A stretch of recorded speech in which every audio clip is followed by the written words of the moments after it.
ছাত্ররা, আজ তোমাদের প্রশ্নোত্তর পর্ব। প্রথমেই আমি তোমাদের 1 নম্বরের প্রশ্ন সম্পর্কে আলোচনা করব। এতে প্রত্যেকটায় 4টে করে অপশান দেওয়া থাকে এবং তার মধ্যে একটি সঠিক উত্তর বেছে বার করতে হয়। তা আমাদের এখানে কতগুলো প্রশ্নোত্তর দেওয়া হচ্ছে, তোমরা সেটা দেখো, একটু ভালো করে তৈরি করো। নীলধ্বজের প্রতি জনা কাব্যটির রচয়িতা, এখানে 4টে অপশান আছে: রবীন্দ্রনাথ ঠাকুর, মহিদলাল মজুমদার, মাইকেল মধুসূদন দত্ত, গিরিশচন্দ্র ঘোষ। তোমরা সবাই জানো এটি মাইকেল মধুসূদন দত্ত। নীলধ্বজের প্রতি জনা কাব্যের প্রথম প্রকাশ, এখানেও 4টে অপশান আছে: 1851 খ্রিস্টাব্দ, 1752 খ্রিস্টাব্দ, 1860 খ্রিস্টাব্দ, 1862 খ্রিস্টাব্দ। তোমরা জেনে রাখো 1862 খ্রিস্টাব্দ উত্তর। নীলধ্বজের প্রতি জনা কাব্যটির মূল উৎস তিলোত্তমা সম্ভব কাব্য, ভোজাঙ্গনা কাব্য, বীরাঙ্গনা কাব্য, চতুর্দশপদী কবিতাগুলি। অবশ্যই এর উত্তর বীরাঙ্গনা কাব্য। বীরাঙ্গনা কাব্য এ কাব্যে জনাক পত্রিকা কত সংখ্যক স্বর্গ? তোমরা জানো একাদশ, অষ্টম, তৃতীয়, পঞ্চদশ। অবশ্যই এর উত্তর একাদশ। বীরাঙ্গনা কাব্য কি জাতীয় কাব্য? গীতিকাব্য, নাট্যকাব্য, পত্রকাব্য না মহাকাব্য? তো এখানে 4টে অপশান আছে, অবশ্যই উত্তর পত্রকাব্য। নীলধ্বজের প্রতি জনা কবিতার কাহিনীটি গৃহীত হয়েছে: 1 রামায়ণ, 2 মহাভারত, 3 পুরাণ, 4 উপনিষদ। এর অবশ্যই উত্তর কি? মহাভারত, তাই তো? তাহলে মহাভারত। নীলধ্বজের প্রতি জনা পত্র কবিতার উপাদান আছে মহাভারতের শান্তি পর্বে, যুদ্ধ পর্বে, উদ্যোগ পর্বে, অশ্বমেধ পর্বে। অবশ্যই কি? অশ্বমেধ পর্বে। বিষয়গত দিক থেকে নীলধ্বজের প্রতি জনা হল শরণার্থপত্র, প্রত্যাখ্যানপত্র, অনুযোগপত্র, প্রেমপত্র। অবশ্যই এটি অনুযোগপত্র, তাহলে অনুযোগপত্র। নীলধ্বজের প্রতি জনাপত্রে পংক্তি সংখ্যা মানে কতগুলো লাইন আছে, এটা কিন্তু খুব ভাইটাল কোশ্চেন, প্রায়ই পড়ে। নীলধ্বজের প্রতি জনাপত্রে পংক্তি সংখ্যা 125, 135, 140, 150। মনে রাখবে এটা অবশ্যই হচ্ছে 135টি। ঠিক আছে, তো এটা তোমাদের মাথায় রাখতেই হবে। তো এবারে দেখো পরের প্রশ্ন, ঠিক তার পরের প্রশ্নটি এবার লক্ষ্য করে দেখো। এবার হচ্ছে রাজকেতু বলতে কি বোঝো? রাজকেতু, রাজকেতু হচ্ছে কি? যুদ্ধের নিশান, 2 মন্ত্রী, 3 রাজার সেনা, 4 রাজপতাকা। অবশ্যই এর উত্তর হচ্ছে রাজপতাকা। পরবর্তী প্রশ্ন হচ্ছে হুঙ্কারিছে মতি রণমদে কারা হুঙ্কার করছে? রাজসৈন্য, রাজার সেপাই, রাজার হাতি, রাজার ঘোড়া। অবশ্যই এর উত্তর হচ্ছে রাজসৈন্য। ঠিক আছে। সাজিছ কি নররাজ যুঝিতে সদলে? নররাজ কি? এখানে নররাজ কাকে বলা হয়েছে? কুরু রাজা না ধৃতরাষ্ট্র না পাণ্ডু না নীলধ্বজ? তা নিশ্চয়ই বুঝতে পারছো এটা উত্তরটা, এটা অবশ্যই হচ্ছে নীলধ্বজ, তাই তো? যুঝিছে শব্দের অর্থ কি? মিত্রতা করতে, যজ্ঞ করতে, যুদ্ধ করতে আর শান্তি স্থাপন বোঝাতে। তা অবশ্যই এটা যুঝিছে মানে লড়াই করছে, অর্থাৎ এটা যুদ্ধ করছে, এই অর্থে যুদ্ধ। প্রবীর পুত্রের মৃত্যু প্রতিবিধিষ্ঠিতে, প্রবীরের মাতা হলেন, প্রবীরের মাতা কে? গান্ধারী, জনা, কুন্তী, সুভদ্রা। অবশ্যই আমরা জানি কার পুত্র মারা গেছে? প্রবীর। কার পুত্র? জনা। তাহলে এখানে উত্তরটা হবে জনা, তাই তো? জনা। তাহলে এই পর্যন্ত তোমরা নিশ্চয়ই বুঝতে পারলে। হ্যাঁ, পরের প্রশ্ন, প্রবীরের পিতা কে? নীলধ্বজ, নীলাম্বর, নীলকান্ত, নীলাঞ্জন। অবশ্যই নীলধ্বজ। নীলধ্বজের সঙ্গে সম্পর্কিত হস্তিনাপুর, কুরুক্ষেত্র, মাহেশ্বরীপুরী, উজ্জয়িনী। অবশ্যই মাহেশ্বরীপুরী। মাহেশ্বরীপুরীর যুবরাজের নাম ছিল কি? পার্থ, নীলধ্বজ, নীলবাই, প্রবীর, মহেশ্বর। তাহলে মাহেশ্বরীপুরী যুবরাজের নাম অবশ্যই প্রবীর, তাই তো? হ্যাঁ, মাহেশ্বরীপুরীর রাজপুত্র প্রবীর ড্যাশ যজ্ঞের ঘোড়া ধরেছিলেন? পুতযজ্ঞ, রাজসূয়যজ্ঞ, অশ্বমেধ যজ্ঞ, কোনোটাই নেই। অবশ্যই অশ্বমেধ যজ্ঞ, তাই তো? বেশ। প্রবীরের মৃত্যুর কারণ বিষ পান, পার্থ কর্তৃক ক্ষত, বজ্রাঘাত, সলিল সমাধি। অবশ্যই আমরা জানি পার্থ কর্তৃক হতো, তাই তো? আচ্ছা, এরপরের প্রশ্ন হচ্ছে পার্থর অপর নাম কি? যুধিষ্ঠির, অর্জুন বা কর্ণ, ভীষ্ম। তাই এটা আমরা জানি যে পার্থর অপর নাম অর্জুন, তাই তো? বেশ, তাহলে এবার নেক্সট কোশ্চেন কি? নেক্সট কোশ্চেনটা হচ্ছে আমাদের, দেখে নিই।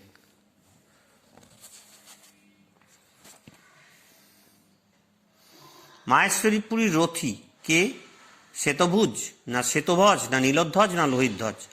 তো অবশ্যই নীলধ্বজ। আচ্ছা, নীলধ্বজ কোথাকার নরপতি ছিলেন?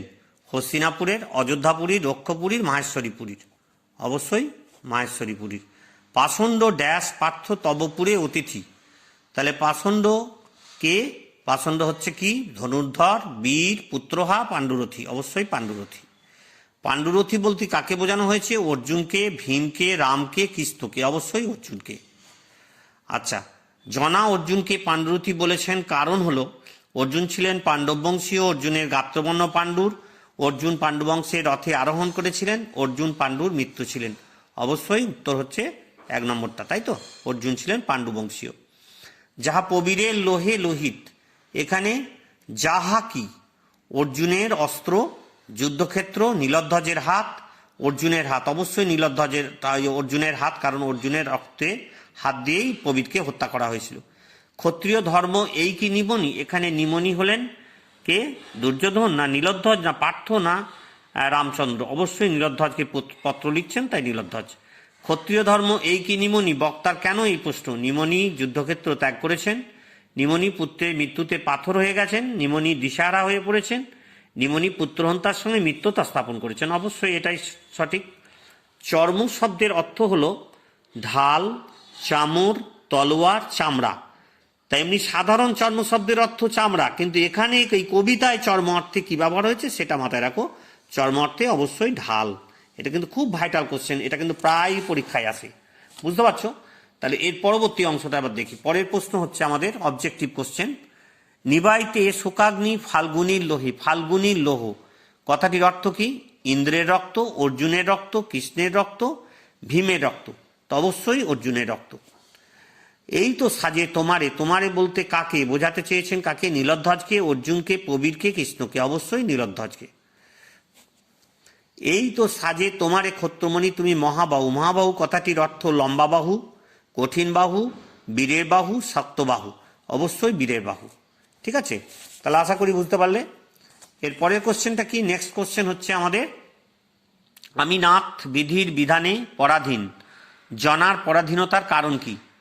1 জনা নারী, 2 জনা রাজনন্দিনী, 3 জনা রাজরানী, 4 হচ্ছে জনা পরাধীন দেশের নারী। নামটি নয়, জনা নারী, এটাই হচ্ছে তার অপরাধ। আচ্ছা, জনা কেন নিজের পোড়ামনের বাঞ্ছা মেটাতে পারছেন না? তিনি কুলনারী তাই, তিনি ক্ষত্রিয় নারী তাই, তিনি ভীরু নারী তাই, তিনি পরাধীন নারী তাই? অবশ্যই তিনি কুলনারী তাই পারছেন না। জনা সবলা নন, কারণ কি? তিনি বিধির বিধানে পরাধীনা, তিনি পঙ্গু নারী, তিনি শোকাকুলা, তিনি পাগলিনী? অবশ্যই তিনি বিধির বিধানে পরাধীনা। পার্থকে কৌন্তেয় বলা হয়েছে কারণ তিনি কুচক্রী, তিনি কুকুলজাত, তিনি কুলাঙ্গা, তিনি কুন্তির পুত্র? তো অবশ্যই কুন্তির পুত্র। নিঃসন্তানা করিল আমার, এ কথা বলা হয়েছে কাকে? পার্থ সম্পর্কে, নীলধ্বজ সম্পর্কে, ব্যাসদেব সম্পর্কে, বিধাতা সম্পর্কে? অবশ্যই পার্থই তো প্রবীরকে হত্যা করে তার পুত্র নিঃসন্তান করে দিয়েছেন। বাম বলতে কি কবি বুঝিয়েছেন? বোমা, বাম দিক, বিরূপ, বিমুখ? অবশ্য বাম হচ্ছে বিরূপ হওয়া, তাহলে অবশ্যই বিরূপটা আমাদের দাগ দিতে হবে। নড়ে যাচ্ছে।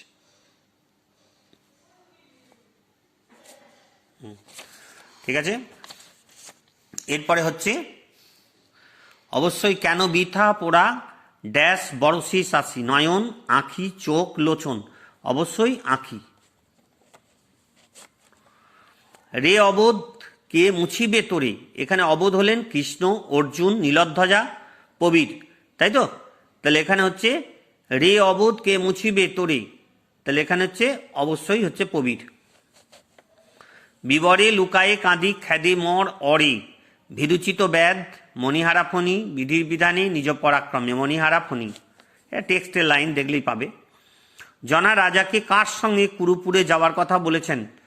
জনা রাজা, আত্মা রাজা বলতে কে? নীলধ্বজকে। নীলধ্বজকে কার সঙ্গে যেতে বলেছেন? অবশ্যই ব্যঙ্গ করে তিনি পার্থর সঙ্গে যেতে বলেছেন। মহাবল যাও কুরুপুরে, এই উক্তিতে বক্তার কোন মানসিকতার প্রকাশ ঘটেছে? প্রশংসা, ঘৃণা, হতাশা না আশাপ্রদ? অবশ্যই হতাশা রয়েছে এর মধ্যে একটা। জনা মহাযাত্রা করবেন কার উদ্দেশ্যে? স্বামীর উদ্দেশ্যে, পুত্রের উদ্দেশ্যে, পিতার উদ্দেশ্যে না সখার উদ্দেশ্যে? অবশ্যই পুত্রের উদ্দেশ্যে, কারণ পুত্র মারা গেছেন পুত্রের কাছে।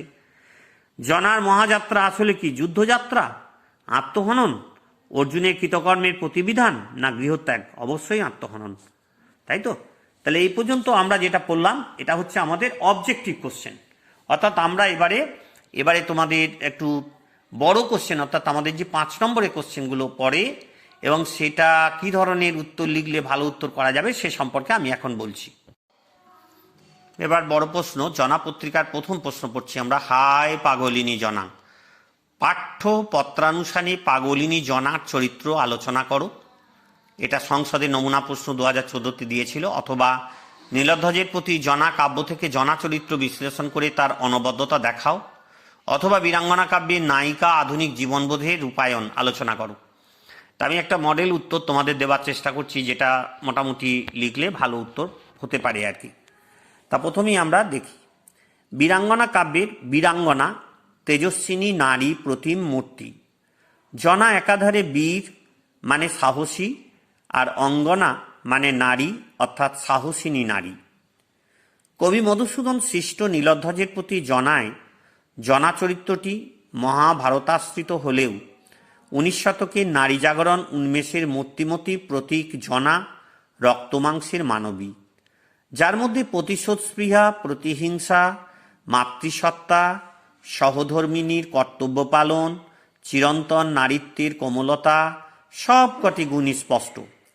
জ্যেষ্ঠপুত্র পাণ্ডব যুধিষ্ঠিরের যজ্ঞাশ্ব আটকে রাখার কারণে মাহেশ্বরীপুরীর রাজা নীলধ্বজের বীর যুবরাজ প্রবীর তৃতীয় পাণ্ডব অর্জুনের সঙ্গে যুদ্ধে নিহত হয়। পুত্রের হত্যাকারীকে শাস্তি না দিয়ে রাজা নীলধ্বজ অর্জুনকে নরনারায়ণ জ্ঞানে সেবাযত্নে ব্যাপৃত হন।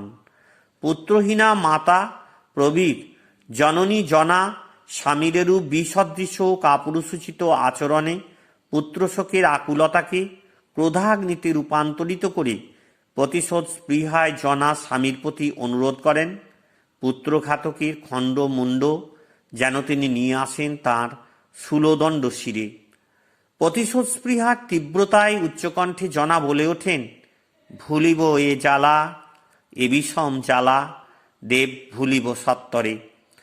নবজাগরণের ধর্মে উদ্দীপ্ত সৃষ্টি জনার চরিত্রে অপর গুণ যুক্তিবাদ।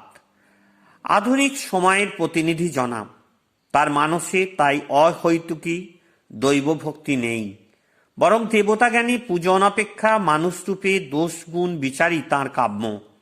তাই সে সুযুক্তি সযুক্তি উচ্চারণ করে কি, সত্যবতী সুতব্যাস বিখ্যাত জগতে ধীবর জননী পিতা ব্রাহ্মণ করিলা কাম কেলিলয়ে কোলে ভাতৃবধূদয়ে ধর্মমতী কি দেখিয়া বুঝাও দাসীরে গ্রাহ্য করো তাঁর কথা কুলাচার্য তিনি কুকুলের। জনা অসহায়া নারী, যুক্তি তর্ক তত্ত্বজ্ঞান সবই তার ব্যর্থ হয়েছে। চিরন্তন স্বভাব কোমলা পাতিব্রত্যই তার মুখ্য হয়ে উঠেছে। অসহায়া নারীদের মতো তিনি বলেছেন, নাহি শক্তি মিটায় সবলে পোড়া মনের বাঞ্ছা। পাতিব্রত্যের পরম আশ্বাস তার উচ্চারণে এসেছে, কিন্তু বৃথা গঞ্জনা গুরুজন তুমি পরিব বিষম পাপে গঞ্জিলে তোমা। এই পাতিব্রত্য যুক্তিনিষ্ঠা ক্ষত্যতেজ আধুনিকতা জনার চরিত্রে অনবদ্যভাবে মিশ্রিত, কিন্তু তার পরম বিকাশ মাতৃত্বে। সন্তান শোক শ্রেষ্ঠ শোক, সেই শোক সহন করে বেঁচে থাকার ক্ষমতা মায়ের নেই। তাই সন্তান বিরহে তিনি বলেছেন, মহাযাত্রা করি চলিল অভাগী জনা পুত্রের উদ্দেশ্যে। পাঠ্যপত্রকাব্যে এভাবে এক আধুনিকা নারীর অনন্য পূর্ব মাতৃমূর্তির প্রকাশ করেছেন মধুসূদন। তাহলে আমি তোমাদের একটা মডেল উত্তর আপাতত দিলাম, এটা হচ্ছে জনা। এবার তুমি পরবর্তী প্রশ্ন হিসাবে আমি তোমাদেরকে দেব জনার পরে আসছে আমাদের পরবর্তী প্রশ্নের উত্তর, সেটা হচ্ছে বিষয়। প্রশ্নটা আগে দেখো, হ্যাঁ, নীলধ্বজ চরিত্র। তাহলে আমরা প্রথম জনার চরিত্র, জনার মাতৃত্ব, জনার মধ্যে যে একটা প্রতিবাদী রূপ, সেটা পেলাম। এবারে আসছি নীলধ্বজ। নীলধ্বজের প্রতি জনা পত্রটির মধ্য দিয়ে নীলধ্বজ চরিত্রটি যেভাবে ফুটে উঠেছে তা আলোচনা করো। মাইকেল মধুসূদন দত্ত তার বীরাঙ্গনা পত্রকাব্যের নীলধ্বজের প্রতি জনা পত্রটিতে নীলধ্বজ চরিত্রটিকে মহাভারতের অশ্বমেধ পর্বের প্রেক্ষাপটে রেখেই বিশ্লেষণ করেছেন। নীলধ্বজের চরিত্র এই পত্রাংশটিতে যতটুকু উঠে এসেছে তার দায়িত্বভার একমাত্র জনার। কেননা জনার চরিত্রটির মধ্য দিয়ে নীলধ্বজ যে চারিত্রিক দিক থেকে কতটা উন্নত বা অবনত তার পরিচয় পাওয়া যায়। নীলধ্বজ একজন ক্ষত্রিয় রাজা, আর সে কারণে তার মধ্যে বীরের কর্তব্য বৈশিষ্ট্য থাকাটাই স্বাভাবিক। কিন্তু দেখা যায় যে সে তার পুত্রের হত্যার প্রতিশোধ তো দূরের কথা, অর্জুনকে নিজের রাজ্যে ডেকে নিয়ে নিজে ধর্ম বিসর্জন দিয়ে আমোদ প্রমোদে ব্যস্ত। জনা নিজের স্বামীকে নানাভাবে বোঝাতে চেয়েছেন যে অর্জুন একজন কপট মানুষ, কিন্তু নীলধ্বজ তা গ্রাহ্য করেননি। পুরুষতান্ত্রিক সমাজে বারবার নারীর অধিকার খর্ব হয়ে এসেছে, এখানেও তার ব্যতিক্রম হয়নি। নীলধ্বজ অর্জুনকে কোনো রকমভাবে শত্রু ভাবতে চায়নি, কারণ অর্জুন যেহেতু কৃষ্ণের আশীর্বাদ ধন্য, তাই অর্জুন ধর্মপথগামী। অর্জুন দ্রৌপদীর স্বয়ংবর সভায় দ্রোণ, ভীষ্ম ও কর্ণ হত্যার ক্ষেত্রে মহারথী প্রথা পালন করেনি। জানা বলেছে, হায় রে কি পাপে রাজ শিরোমণি রাজা নীলধ্বজ আজি নতশির, হে বিধাতা বিধাত পার্থের সমীপে। জানার মনে হয়েছে নীলধ্বজ তার কর্মফলের জন্যই এরকম পরিণতির পথে চলেছে, আর নিজের বীরদর্প, মান, অহংকার সব কিছু হারাতে বসেছে। নীলধ্বজের মধ্যে রাজা আর পিতার দ্বন্দ্বে জয়লাভ করেছে রাজসত্তা। সমগ্র রাজ্যের শুভমঙ্গলের কথা ভেবে নিজের পুত্র শোককে ভুলতে চেয়েছেন নীলধ্বজ। তিনি পিতার কর্তব্য থেকে যেন একটু সরে এসেছেন। জনার মনে হয়েছে আগে নীলধ্বজের যোগ্য পিতা হয়ে ওঠা উচিত, আর তার সাথে সাথে একজন যোগ্য স্বামী। কিন্তু নীলধ্বজ কেবলই অর্জুনের কর্তৃত্বকে মাথা পেতে সহ্য করেছেন, এক কাপুরুষের মতো। তাহলে এটাই আমাদের নীলধ্বজের প্রতি জনা পত্রিকায় আমরা নীলধ্বজ চরিত্র সম্পর্কে যে একটা ধারণা আমরা পাই, সেটাকে আমরা পত্রের আধারে তুলে ধরার চেষ্টা করলাম। এরপরের প্রশ্ন হচ্ছে প্রবীরের চরিত্র। এতে প্রবীর, যার মৃত্যুকে কেন্দ্র করে আমাদের এত কথা, এত পত্রে এত অভিযোগ। এবারে দেখা যাক প্রবীরকে, পাঠ্য এই চরিত্রটির গুরুত্ব কোথায়, প্রবীরের বীর্যবত্তার কি পরিচয় পাও। এটাও সংসদের নমুনা প্রশ্ন। তো উত্তরটা একটু দেখো, একটা মডেল উত্তর ছোট করে লেখা আছে তোমাদের সুবিধার জন্য। মহাভারতের অশ্বমেধ পর্বের কাহিনী থেকে মধুসূদন দত্ত তার নীলধ্বজের প্রতি জনা রচনার আখ্যান সূত্র পেয়েছেন। মাহেশ্বরীপুরী রাজা নীলধ্বজ ও রানী জনার একমাত্র পুত্র প্রবীর। যুবরাজ প্রবীর যুধিষ্ঠিরের অশ্বমেধ যজ্ঞাস্ত্র আটকে দিলে অর্জুনের সঙ্গে তাঁর যুদ্ধ হয় এবং যুদ্ধে প্রবীর নিহত হয়। নীলধ্বজের প্রতি জনা পাঠ্য পত্রকাব্যের বিষয়বস্তুর পুত্র শোকাতুরা মায়ের পুত্রের মৃত্যুর প্রতিবিধান উদ্দেশ্যে স্বামীকে পত্র রচনা। অতএব পাঠ্য রচনার আখ্যান সূত্র প্রবীরের অকাল মৃত্যু। পাঠ্য আখ্যানে প্রবীর চরিত্রটির সরাসরি উপস্থিতি স্বাভাবিকভাবেই নেই, কিন্তু 4 বার তার নামোল্লেখ এবং 9 বার তার প্রসঙ্গক্রমে বালক বা পুত্ররূপে তার উল্লেখ ও শেষ পর্বে তাকে সম্বোধন করে শোকাতুরা মায়ের বিলাপোক্তি চরিত্রটির পাঠ্যে অনিবার্যতা প্রমাণ করে।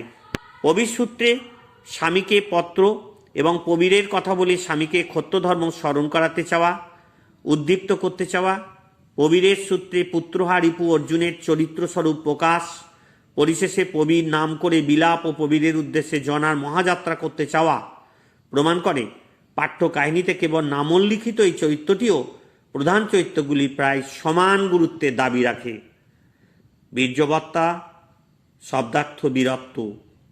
মূল মহাভারত কাব্যসূত্রে জানা যায়, নাবালক প্রবীর অশ্বমেধ যজ্ঞের ঘোড়া আটকে দেয়। মায়ের উৎসাহ অনুপ্রেরণায় সে যুদ্ধ যাত্রা করে। তার শৌর্য, সাহসিকতা, বীর্যবত্তার পরিচয়ের প্রধান দিক হল পার্থের সঙ্গে সম্মুখ সংগ্রাম, অসম যুদ্ধ জেনেও আমৃত্যু যুদ্ধে ব্রতী হওয়া। এই অকুত ভয় মানসিকতা এবং সংগ্রামী মানসিকতায় তার বীর্যবত্তার প্রমাণ। সুতরাং আমরা কবির চরিত্রটা সরাসরি না এসেও কবিরের মৃত্যুর কাহিনীকে সামনে রেখেই যেহেতু বিষয়বস্তু পরিবেশিত হয়েছে, তাই আমরা কবিরের চরিত্রটিকে এইভাবে পেতে পারি। কিন্তু এরপরে যেটা আসছে সেটা কিন্তু আমাদের মনে রাখতে হবে যে নীলধ্বজের প্রতি জনায় এবার কতগুলো অভিযোগ এসেছে। যে এখানে প্রথমে একটা অভিযোগ আমাদের কাছে আসছে, সেটা হচ্ছে যে কিভাবে তার প্রতি একটা মানে অর্জুনের কাপুরুষতার বিষয়ে কি অভিযোগ আছে, সেটাও একাদশ শ্রেণীর বার্ষিক পরীক্ষা 2014-তে পড়েছিল।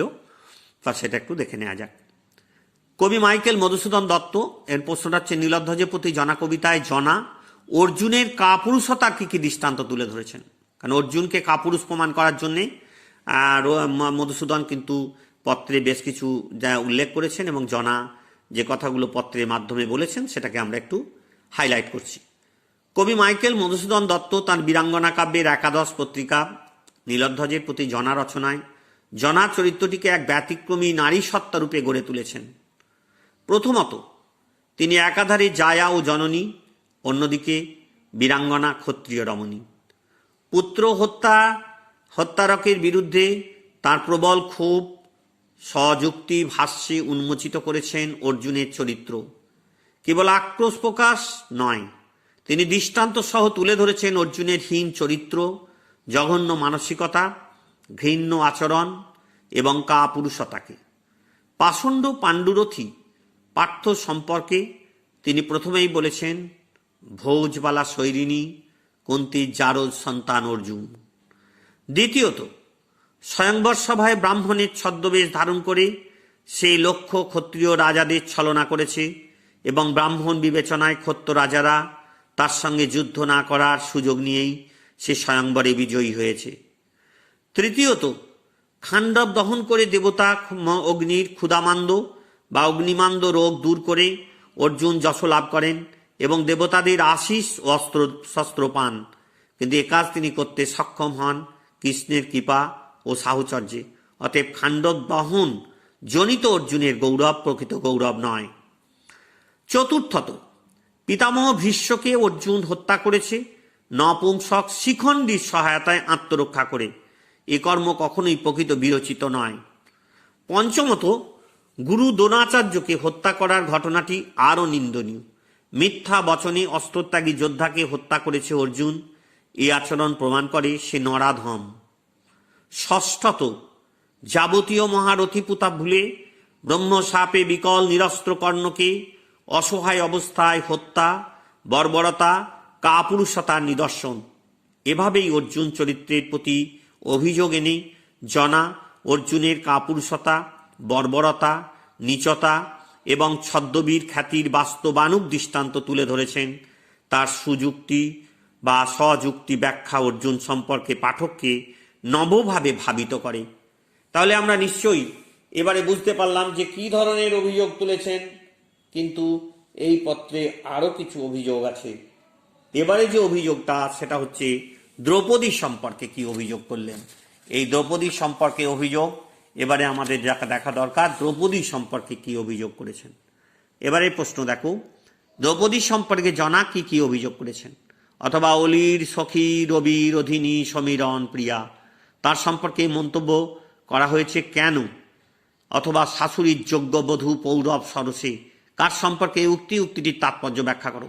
এই লাইন ধরেও প্রশ্ন আসতে পারে, অথবা সরাসরি দ্রৌপদী সম্পর্কে জনার অভিযোগগুলো কি কি সেটাও পড়তে পারে। তো যাই হোক, আমি সেটাকে তোমাদের মডেল অ্যান্সার হিসাবে তুলে আনছি। মহাকবি মাইকেল মধুসূদন দত্ত সৃজিত বীরাঙ্গনা কাব্যের জনা চরিত্রটি এক ব্যতিক্রমী সৃজন। খাত্র তেজদীপ্তা সুযুক্তিপরায়ণা জনা পুত্র হন্তারক অর্জুনের কাপুরুষতার দৃষ্টান্ত তুলে আনার পাশাপাশি দ্রৌপদীকেও সুতীব্র আক্রমণ ও কটাক্ষ করেছেন। দ্রৌপদী সম্পর্কে প্রথমেই তিনি বলেছেন, পার্থরূপে পীতাম্বর যদি ভবে এসেছেন তবে দ্রৌপদী কি তাঁর লক্ষ্মী? মূল মহাভারত দ্রৌপদীর লক্ষ্মী রূপ হওয়ার কথা বললেও জনা তা মানেননি। উপরন্তু তিনি দ্রৌপদীর সতীত্বেই সংশয় প্রকাশ করেছেন। শাশুড়ির যোগ্যবধূ দ্রৌপদী কুন্তির মতোই বহু বল্লভা, পঞ্চস্বামী স্ত্রী, পৌরব সরসে নলিনী, অলির সখী রবিরোধিনী সমীরণ প্রিয়া। পৌরব বা পুরুবংশরূপ সরোবরে দ্রৌপদী পদ্মফুল, যে মধুকর সখী, সূর্যরোধিনা, বাতাসের প্রিয়া। পদ্ম যেমন সূর্য স্পর্শে ফোটে, মধুকর তার মধুপান ও পরাগ সংযোগ করে, বাতাস তার ঘ্রাণ ছড়ায়, তেমনি পঞ্চস্বামীর অধীনা দ্রৌপদী। কুন্তির পঞ্চপুরুষ সূর্য, পাণ্ডু, ধর্ম, পবন ও ইন্দ্রবৎ, আরও যুধিষ্ঠির, ভীম, অর্জুন, নকুল, সহদেব। অতএব ব্যাসদেবের রচনার উল্লিখিত হলেও জনা দ্রৌপদীকে লক্ষ্মীরূপা মানতে চান না। তাহলে স্বাভাবিকভাবেই তার অভিযোগগুলো কি কি সেটাও আমরা বুঝলাম। এরপরে আরও একটি প্রশ্ন আছে, সেটা হচ্ছে কুন্তী সম্পর্কে কি কি অভিযোগ করলেন সেটা একটু দেখে নেওয়া যাক। নীলধ্বজের প্রতি জনা কবিতায় জনা কুন্তী সম্পর্কে কি কি অভিযোগ করেছেন? কবি মাইকেল মধুসূদন দত্তের লেখা পত্রকাব্য নীলধ্বজের প্রতি জনার প্রধান চরিত্র ক্ষত্রকুল নারী বীরাঙ্গনা জনা স্বামী নীলধ্বজের মানসিক চৈতন্য ফেরাতে অর্জুন ও পাণ্ডব বংশীয় কুন্তী দ্রৌপদীদের চরিত্র স্বরূপ ব্যাখ্যা করেন। অর্জুন জননী পাণ্ডু রাজা স্ত্রী, কুন্তী ভোজ রাজার পালিত কন্যা, যদুবংশীয় রাজা সুরের কন্যা ও বসুদেব ভগ্নী কুন্তী জনার চোখে ভোজবালা কুন্তী, কে না জানে তারে সৈরিনী। কুন্তী ভোজ রাজার কন্যা, কুন্তী জনার কাছে মতে বহু বল্লভা। তার 4 পুত্রের প্রথম কানীন পুত্র কর্ণের পিতা সূর্য, যুধিষ্ঠিরের পিতা ধর্ম, ভীষ্মের পিতা পবন, অর্জুনের পিতা ইন্দ্র। অতএব কুন্তী দ্বিচারিণী, বহুগামী, শৈরিণী বা কুলটা। তার গর্ভে জন্মানো পুত্র অর্জুনও তাই হৃষিকেশ নরনারায়ণ হতে পারেন না। কুন্তীর আদেশে দ্রৌপদী পঞ্চ পাণ্ডবের স্ত্রী হয় এবং এ কারণেই কুন্তীর যোগ্য বধূ হয়ে ওঠে।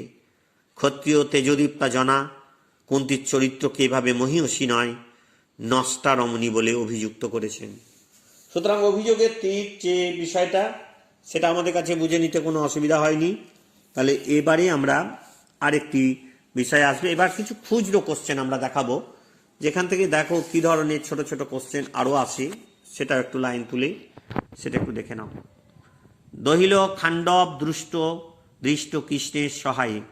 খাণ্ডব কি, কে কেন তা দহন করেন? তাহলে সংসদের নমুনা প্রশ্ন এটাও। মহাভারতের মহাকাব্যে আমরা খাণ্ডবের কথা জানতে পারি।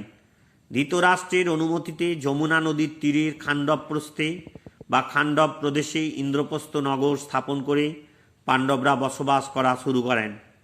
একদিকে কৃষ্ণার্জুনের যমুনায় জলবিহারকালে ব্রাহ্মণ বেশে অগ্নি তাদের কাছে আসেন এবং খাণ্ডব বন দহন করার জন্য তাদের সাহায্য চান। শ্বেতকী রাজার যজ্ঞে 12 বছর ঘি পান করায় অগ্নির ক্ষুধামান্দ বা অগ্নিমান্দ রোগ হয়। ব্রহ্মা তাকে বিধান দেন, খাণ্ডব বন দহন করে সেখানকার প্রাণীদের মেদভক্ষণ করলে তার অজীর্ণ রোগ দূর হবে। কিন্তু খাণ্ডব বন দেবরাজ ইন্দ্রের প্রিয় লীলাভূমি। ইতিপূর্বে 7 বার প্রচেষ্টা করেও হাজার হাজার হাতি ও নগরের জলসেচনে অগ্নি ব্যর্থ হয়েছেন। তাই তিনি কৃষ্ণার্জুনের সাহায্য প্রার্থী। কৃষ্ণার্জুন সম্মত হলে অগ্নি বরুণের কাছ থেকে অর্জুনকে গান্ডীব ধনু, অক্ষয় ধনু ও কপিধ্বজ এবং কৃষ্ণকে কৌমোদকী গদা ও সুদর্শন চক্র এনে দেন। অগ্নিকে সহায়তা করার জন্য তারা খাণ্ডব অরণ্য দহন করেন।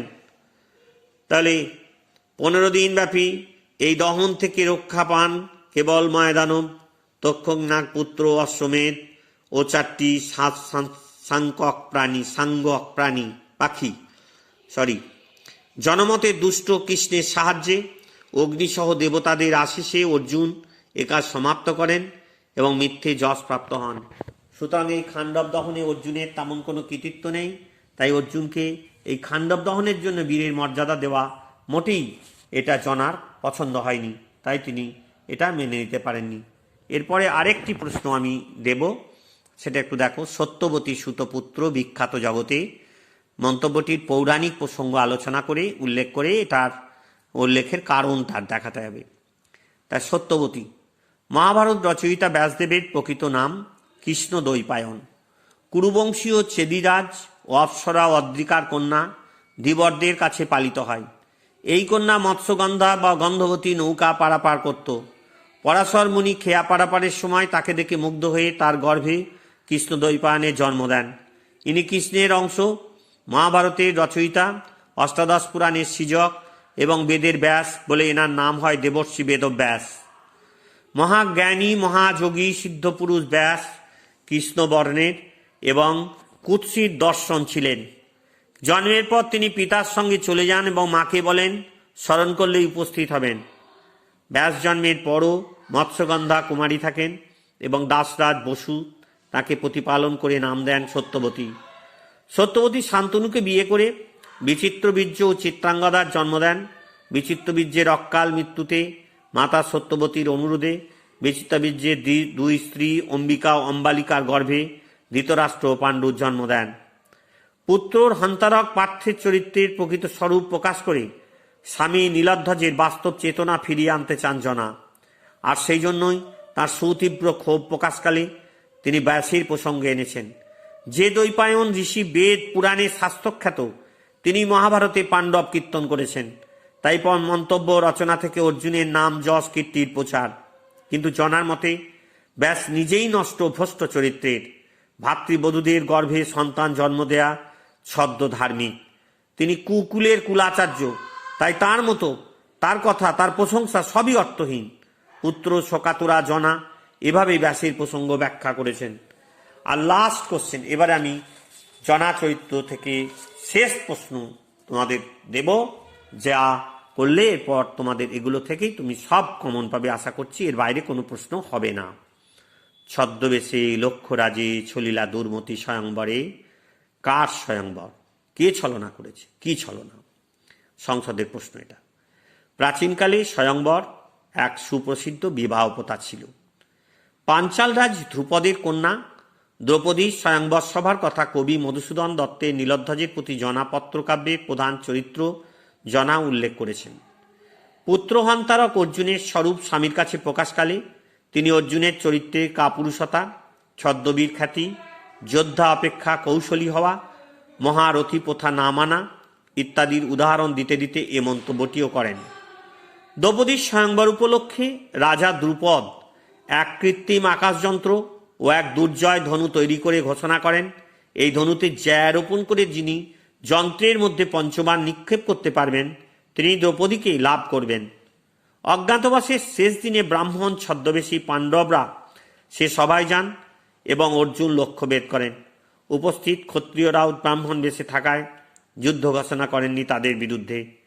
আত্মপরিচয় গোপন রাখা, ছদ্মবেশে সকলকে বিভ্রান্ত করা, ব্রাহ্মণ রূপে ক্ষত্রিয়দের যুদ্ধে বিরত করা রাখাই স্বয়ংবরে অর্জুনের ছলনার প্রকৃষ্ট প্রমাণ।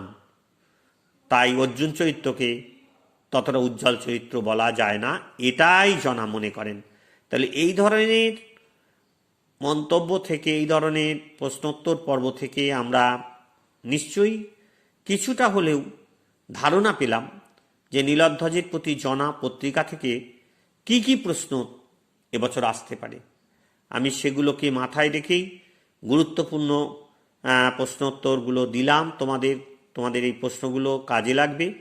এটা একটা মডেল উত্তর মাত্র, এটাই যে সর্বশেষ উত্তর তা নয়। নিশ্চয়ই তোমরা আরও ভালো লিখতে চেষ্টা করতেই পারো, তো অবশ্যই করবে, আমি সেটা মনে করি এবং সেটা ভাবনা নিয়েই আমি তোমাদের সামনে আপাতত হাজির করলাম। যদি তোমাদের ভালো লাগে তাহলে অবশ্যই আমার এই পরিশ্রমকে আরও সার্থক করে তুলতে একটা লাইক দেবে এবং আমার এই চ্যানেলটাকে সাবস্ক্রাইব করে রাখবে। আশা করি তোমাদের পরবর্তী ভিডিওগুলো পেতে সুবিধা হবে। তোমরা ভালো থাকবে। আমি আবার পরের বিষয় নিয়ে আসছি খুব শীঘ্রই। ধন্যবাদ।